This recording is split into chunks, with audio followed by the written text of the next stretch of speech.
Day 28 जुलाई 2025 को जिला पुरुष चिकित्सालय संबद्ध autonomous state medical college Lakhimpur Kheri के प्रांगण में आयोजित इस संगोष्ठी में उपस्थित मुख्य चिकित्सा अधीक्षक डॉक्टर राजकुमार कोहली जी, मेरे सहयोगी अपर मुख्य चिकित्सा अधिकारी डॉक्टर रवि मोहन जी, मंच पर उपस्थित अन्य चिकित्सक बंधु, पैरामेडिकल वर्कर्स और मरीजों के बीमारदार जो यहाँ पे आज उपस्थित हैं, मैं आपका आभारी हूँ कि आपने इस संगोष्ठी में प्रतिभाग किया। इस महत्वपूर्ण विषय पे आयोजित इस संगोष्ठी में आपने प्रतिभाग किया, ये एक अच्छी बात है। मुझसे पूर्व के वक्ताओं ने हेपेटाइटिस कितनी तरह की है, कैसे फैलती है, इस विषय में आपको बताया है विस्तार से। मैं कुछ की मैसेजेस पे बात जरूर करना चाहूंगा, अगर वो रिपीट हो रहे हैं तो भी। सबसे पहली चीज तो ये है कि लीवर, हेपेटाइटिस क्या है? हेपेटाइटिस लीवर की समझ लीजिए सूजन, और लीवर हमारे शरीर की जो मेटाबॉलिज्म है उसका केंद्र है। लीवर ही वो ऑर्गन है, वो अंग है जहां पे मेटाबॉलिज्म जो है वो होती है, उसका सेंटर है। और जब भी लीवर में कोई डिजीज होगी, सूजन होगी, तो वो जॉन्डिस के रूप में सामने है। जॉन्डिस आपको बताया गया ABCDE 5 तरह के ये आपको जॉन्डिस हेपेटाइटिस के प्रकार बताए। ये सब वायरस की वजह से होते हैं, लेकिन वायरस शरीर में पहुंच कैसे रहा है ये जानना महत्वपूर्ण है। हेपेटाइटिस A दूषित खाने की वजह से होगा, दूषित खाना या दूषित पानी, इसको कहेंगे फीकल ओरल रूट से समझेंगे, जो है ये वायरस आपके शरीर में पहुंच रहा है और इसकी वजह से हेपेटाइटिस A होगा।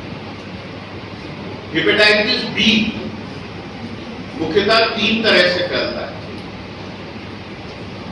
पहला, कोई इंफेक्टेड औजार लग जाने से,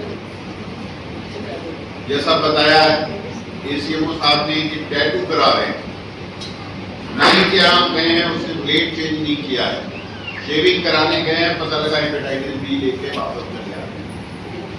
और तीसरा जो है, एक हो गया इंफेक्टेड इंस्ट्रूमेंट से, दूसरा हो गया ब्लड या ब्लड प्रोडक्ट्स के ट्रांसफ्यूजन से, और तीसरा है सेक्सुअल इंटरकोर्स के द्वारा भी होता है, और चौथा एक और है, वो होता है वर्टिकल ट्रांसमिशन या ट्रांसप्लेसेंटल ट्रांसमिशन, जो हेपेटाइटिस B इन्फेक्टेड मदर से उसके बच्चे को ट्रांसफर। हेपेटाइटिस B की सबसे ज्यादा इंपॉर्टेंस ये है कि ये कालांतर में कुछ समय के बाद ये लीवर के कैंसर को जन्म दे देता है, जिसको हेपेटोसेलुलर कार्सिनोमा अक्सर होता है। ठीक है, हेपेटोसेलुलर कार्सिनोमा टेक्निकली कहते हैं हम लोग लीवर कैंसर।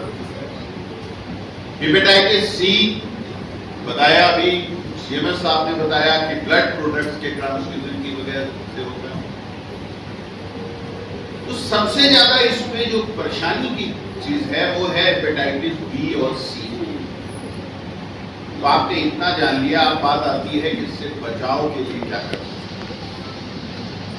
हेपेटाइटिस B से बचाव के लिए टीका है, और वो अभी कैसे लगता है, जो राष्ट्रीय टीकाकरण सारणी है, अगर आप उसका अध्ययन करेंगे तो आप देखेंगे कि प्रत्येक इंस्टीट्यूशनल डिलीवरी में, संस्थागत प्रसव में, जो बच्चे किसी भी चिकित्सालय में जन्म लेते हैं उनके लिए ये है कि उनको डिस्चार्ज करने से पहले हेपेटाइटिस बी की एक डोज दी जाए।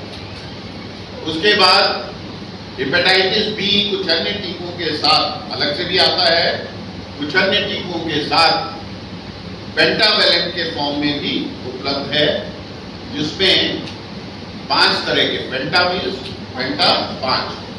पांच तरह के टीकों का समझ लीजिए वो मिश्रण है। और उसमें है डिप्थीरिया यानी कि गलघोटू जिसे कहते हैं, पर्ट्यूसिस यानी काली खांसी, टिटनेस, हेपेटाइटिस बी और हेमोफिलिस। तो ये जो है, ये आपका जो पेंटावेलेंट वैक्सीन है, ये बच्चों को लगाया जाता है 6 हफ्ते, 10 हफ्ते और 14 हफ्ते, यानी 1.5 महीने, 2.5 महीने और 3.5 महीने। ठीक है, तो ये मैं आज आपको ये संदेश देना चाहता हूं कि अपने घर परिवार में जो भी बच्चे हैं उनको सही उम्र पर ये टीके जरूर लगवाएं। ये उनको इम्यूनिटी देता है, शरीर की प्रतिरोधक क्षमता को बढ़ाएगा, जिससे भविष्य में कोई हेपेटाइटिस बी से या उसके खतरनाक परिणाम से बच पाएगा। इसके अतिरिक्त बड़ी संख्या में जो यहाँ पे पैरामेडिकल वर्कर्स हैं, मेडिकल एंड पैरामेडिकल वर्कर्स, हमारा आपका ये प्रोफेशनल हैजार्ड भी होता है।